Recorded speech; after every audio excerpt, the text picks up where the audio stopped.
দীক্ষা কি, দীক্ষা নেওয়ার প্রয়োজন কেন, দীক্ষা না নিলে কি হয়। নেক্সট কোশ্চেন, মনের মৃত্যু কিভাবে সম্ভব? এইভাবে সম্ভব। ইরাপিঙ্গলাকে ছেড়ে দাও, সুষুম্নাকে ছেড়ে দাও, মনের মৃত্যু হয়ে গেল। ইরাপিঙ্গলা ছাড়লেই মনের মৃত্যু। তাহলে দুটো প্রশ্ন অ্যান্সার একই সাথে দিলাম। জয় যোগীরাজ গুরুজি। যুক্ত ক্রিয়াযোগ, সুষুম্না অন্তর্মুখী প্রাণায়াম, সম্ভাবী মহামুদ্রা, কপালভাতি শিখতে চাইছেন? জয় যোগীরাজ গুরুজি, দীক্ষা কি, দীক্ষা নেওয়ার প্রয়োজন কেন, দীক্ষা না নিলে কি হয়। এই যে তিনটে প্রশ্ন, এই তিনটে প্রশ্নের মধ্যে উত্তর তাকে আমি করতে পারছি না। তাকে যদি করি তাহলে তিনি বলতে থাকবেন। প্রশ্নটা জাস্ট ঘুরিয়ে, দীক্ষা না নিলে কি হয়। তাহলে আমি যদি তাকে প্রশ্ন করি কেন দীক্ষা নেবেন না,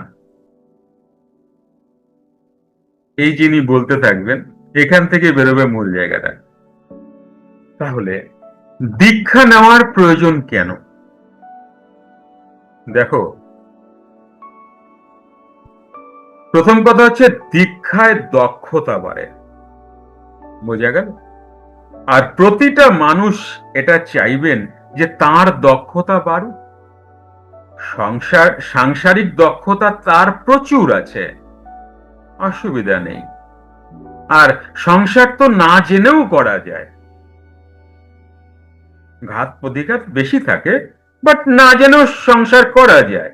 সংসারের জন্য বাবা মা পড়াশোনা করায়, এটা না, এটাই তো আগের দরকার ছিল। কোনো অভিজ্ঞতা ছাড়াই সংসার করা যায়, এর নাম সংসার। আর লাথি যেটা খাওয়া যায়, এত বড় একটা সাবজেক্ট যেটা আমাদের কোনো এক্সপিরিয়েন্সই নাই, অথচ বিন্দাস বুক চিতিয়ে সংসার করছে। কেন এই কথা বলছেন আপনি? কারণ আমাদের সেই শিক্ষাই তো আর নেই। আমি ছোটবেলা থেকে কেন জানি না, হয়তো আগের সংস্কার ছিল বলেই আমি এটা খোঁজ করে বের করেছি। সেটা হচ্ছে, প্রথম হচ্ছে ব্রহ্মচর্য। এটাকে তো পালন করতেই হবে। যার শক্তি নেই তার আর সংসার, যার শক্তি নেই সে তো সংসারের মধ্যে অসারকেই খুঁজে বের করবে। আর সার বস্তু বের করতে গেলে ব্রহ্মচর্য তো লাগবেই লাগবে। তা ওই পথে আর গেলাম না। তো তো দীক্ষায় দক্ষতা বাড়ে। কিসের দক্ষতা? সাংসারিক তো দক্ষতা আছে। ব্যাপার হচ্ছে যে মানুষ সংসার করতে করতে একটা জিনিস খুব ভালো করে দেখতে পায়। কোন মানুষগুলো? যারা একটু পরিশুদ্ধ, সামান্য, তারা একটা জিনিস দেখতে পায় যে বাপরে কি কষ্ট না সংসার দেয়। এক। দুই হচ্ছে, বাপরে মৃত্যু না কত ভয়ঙ্কর। নানা ধরনের এই যে তার কাছে এই প্রশ্নগুলো আসতে থাকে, এর সলিউশন খোঁজার চেষ্টা করেন। সলিউশন খুঁজতে গিয়ে দেখে গুরু বলে কেউ এই সংসারে আছে, যার কাছে এটা জানা যায়।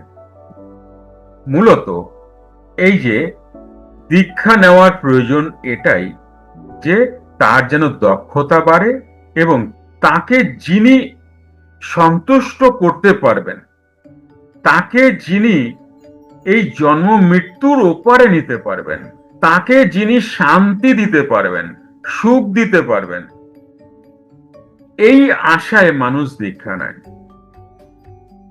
হতে পারে আরো অনেক কিছু।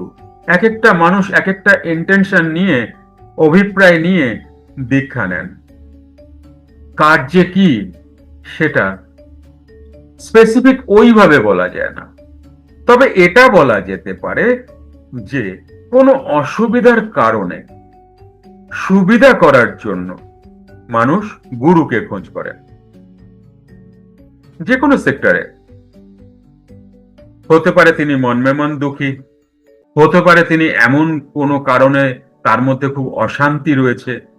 হতে পারে তার প্রিয় মা চলে গেছেন, মা গেলেন কোথায়, এটাকে খোঁজ করতে পারেন। হতে পারে তার স্ত্রী খুব প্রিয়, সেই স্ত্রী চলে গেছেন, গেলেন কোথায়। যায় তো মানুষ কোথায় যায়? নিগম প্রসাদ পরমহংসদেব তোমরা নিশ্চয়ই জানো, উনি একটা জায়গায় চাকরি করতেন, অ্যাকাউন্টস বোধহয় দেখতেন। তো তখনকার দিনে তো বিজলি ছিল না, আলো, লণ্ঠন এইসবই ব্যবহার হতো, কেরোসিন তেলের শিখা, আলো। তো উনি সন্ধ্যার সময় লাস্ট হিসাবটা করছেন, হঠাৎ দরজার সামনে, দরজাতে দেখেন ওনার স্ত্রী দাঁড়ান। উনি বলছেন, এখানে আমার স্ত্রী কি করে আসে?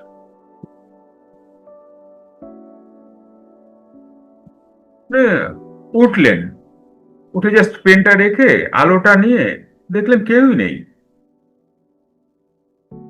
কেউ নেই। তো মনে একটা খটকা বাঁধলো। উনি সব বন্ধ করে উনি বাড়িতে চলে আসলেন। বাড়িতে এসে দেখেন ওনার স্ত্রী মারা গেছে। এইবারে স্ত্রীকে খুঁজতে খুঁজতে তিনি নিগম প্রসাদ পরমহংসদেব হয়ে গেলেন। তাহলে কে যে কোন ভাবে কি হবে, এগুলো কিচ্ছু না, এগুলো জাস্ট ট্রিগার। তার ওটা হওয়ারই কথা ছিল, এটা ট্রিগার। কোনো কিছু তো তোমাকে নিয়ে যাবে সেখানে। আমার গুরু বাবা, তার মা চলে গেলেন, মাকে শেষ দেখা দেখতে পারলেন না, কোথায় গেলেন? এই যে তার খোঁজা শুরু, বোঝা গেল? তো এটা বলা যায় না যে কার কি প্রয়োজন পড়ে দীক্ষাতে, তবে দীক্ষা নেওয়ার প্রয়োজন হচ্ছে দক্ষতা বাড়ে। এবার যে যেই সেক্টরে চান সেই সেক্টরে দক্ষতা বাড়াতে চান। আর একটা ব্যাপার কি জানো, তুমি যতই ইন্দ্রিয়র মধ্যে থাকো না কেন, যতই ভুলভাল করো না কেন, দিনান্তে তোমার কিন্তু একটা বারবার তোমাকে ইন্ডিকেট করবে, কেউ তো আছে যাকে আমাকে জানতে হবে, কিছু তো অদেখা আছে যাকে আমাকে জানতে হবে। কিন্তু এই মানুষ এত ক্ষুদ্র যে তাকে জানার মতো ক্ষমতা তার নেই, তথাপিও জানতে চায়। কেন জানো? কারণ এই মানুষের মধ্যে বসে আছেন যিনি, না, তার পাওয়ার অতটাই। সে যেখানে থাকে, ইন্দ্রিয় হলেও তাকে একবার মনে মনে ভাবে যে না, একবার তো জানতে হবে, একবার তো দেখতে হবে। চেষ্টা করি না একবার? মন বারবার চেষ্টা করে মনের মালিককে খুঁজতে। বুঝে যাচ্ছে আমি কি বলছি? কারণ তুমি এই মন নিয়ে যে কুৎসিত নিজেকে ভাবো, এই মন নিয়ে কত না পারার মধ্যে যে তুমি তোমার নেগেটিভিটিকে বজায় রেখেছো, আমি এটা পারি না, আমার এত কমিয়া রয়েছে, আমি এত কমিয়া কিচ্ছু নেই বাবু। তোমার কমিয়া যতই থাকুক, তুমি তাকে খুঁজবেই, কারণ তাকে তো এখন খুঁজছি, কিন্তু যখন তাকে পাবো তখন দেখবো ওটা আমি ছিলাম। বোঝা গেল কি বললাম? ওটা আমি ছিলাম। তাই আমি তোমাদের অনেক আগে বলতাম, তোমরা কিছু না পেলে ভগবানকে অভিসম্পাত করো বা খারাপ বলো।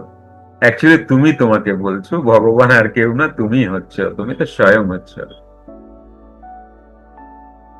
এটা বারবার বলি, বারবার বলি, হয়তো তোমাদের বিশ্বাস হয় না, কিন্তু আমি কোনো মিথ্যা বলছি না।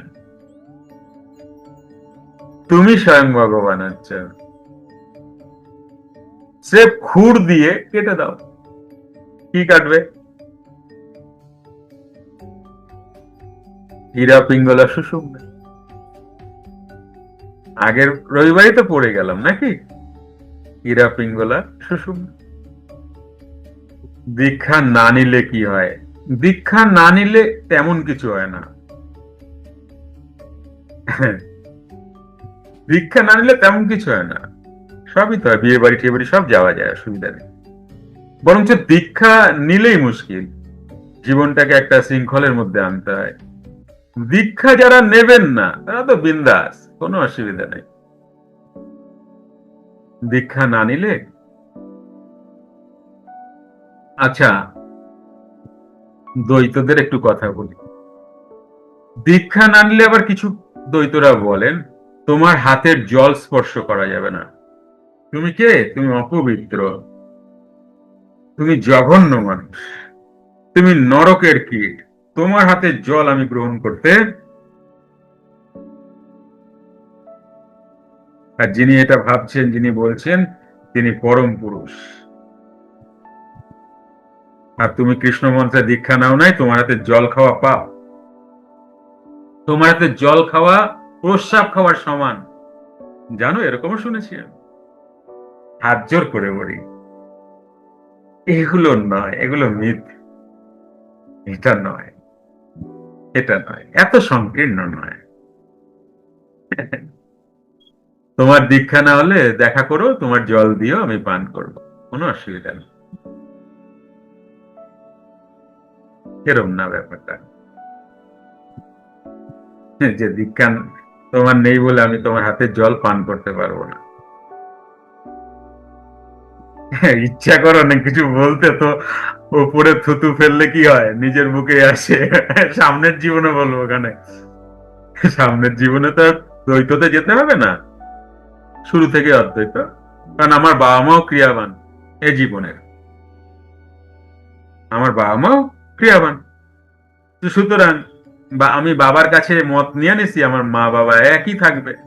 বাবা সাইন করে দিছে আমারে, আমার বাবা।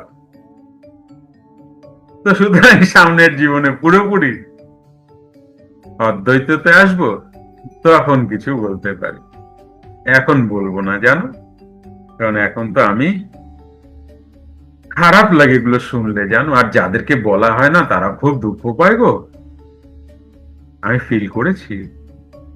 কারণ বৈষ্ণব সমাজে যখন চলতাম, তখন এইভাবে যখন কথা হতো, আমার খুব খারাপ লাগতো। এ বাবা এইভাবে বলছে, এটা ঠিক নয়। যাই হোক, তাদের ব্যাপার। আমি তো যোগীরাজ নাই, আমি শুধরাবো কেন? তোমরা খাটনি করে তোমরা শুধরাও, আমি নাই।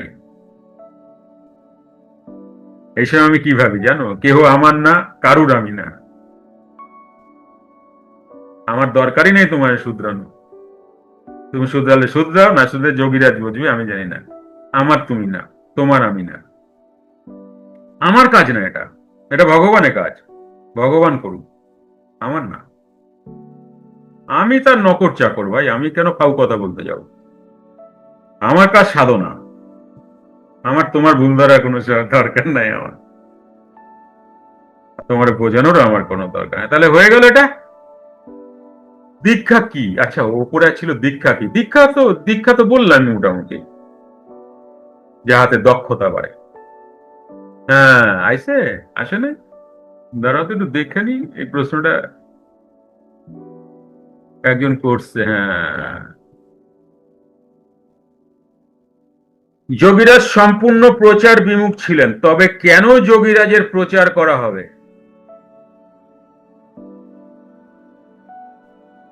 এটা ভুল, তোমার জানা ভুল। যোগীরাজ তার নিজের প্রচার, আমি গুরু বা আমি একজন বড় যোগী, এটা প্রচার করো না, কিন্তু ক্রিয়ার প্রচার করো, আমার নয়। পয়েন্ট 2 প্যারালালি আরেকটা আছে, সেটা হচ্ছে আমার ছবি তোলার দরকারই নেই, কোনো দরকার নেই। বেশ কিছুক্ষণ ছবি দিচ্ছিল না বাবা, ক্যামেরা ধরছিল, বাবা আসে না কেন? রিজন কি? বাবা বলছেন এই ছবি তোমরা পরে পূজা করবা, সাধনা ভুলে যাবা। তাই তো হচ্ছে, বাবাজির ছবি নিয়ে যাওয়া হচ্ছে। সাধনা আছে এদের? মনে হয়, মনে হয় তোমার সাধনা আছে। আমার জানা কমপ্লিট, ছবির ভক্ত, ছবির পূজা। এই কারণে যোগীরাজ নিজের প্রচার চাইতেন না, তোমাকে কারেকশন করে দিলাম। কিন্তু ক্রিয়ার প্রচার করিবে। যদি ক্রিয়ার প্রচার না করিত, তুমি আমার সাথে কি করে দেখা করতা? তাই ক্রিয়ার কেন প্রচার করিবে? কারণ মানুষকে বহু জন্মানি ব্যতীতানি তার জায়গায় তার গন্তব্যে পৌঁছাতেই হইবে, সে কারণে ক্রিয়ার প্রচার করিবে, আমার নয়। যোগীরাজ নিজের ছবিও একদম না। যুক্ত ক্রিয়াযোগ, সুষুম্না অন্তর্মুখী প্রাণায়াম, সাম্ভাবী মহামুদ্রা, কপালভাতি শিখতে চাইছেন? প্রতি সপ্তাহে মঙ্গল, বুধ ও বৃহস্পতিবার রাত ৮টা থেকে ৯টা অবধি জুম অনলাইনে নিজের বাড়ি বসেই শিখতে পারবেন। যোগাযোগ জ্ঞানী গুরু কমিউনিটি। Phone number 9903680146।